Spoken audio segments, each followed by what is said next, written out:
It's January 2nd. Jau sausio 2. Atostogos baigėsi ir atėjo laikas naujam gyvenimo etapui.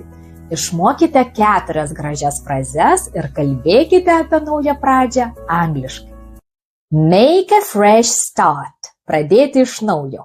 For example, the new year is a chance to make a fresh start.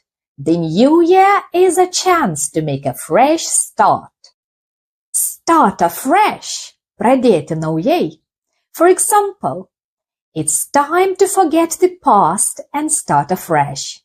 It's time to forget the past and start afresh. Turn over a new leaf. Atversti naują gyvenimo lapą. For example, he turned over a new leaf and quit smoking. He turned over a new leaf and quit smoking. Begin a new chapter or start a new chapter.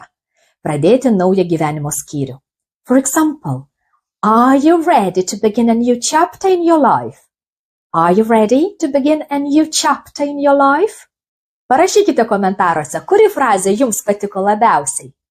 Write in the comments which phrase you liked the most.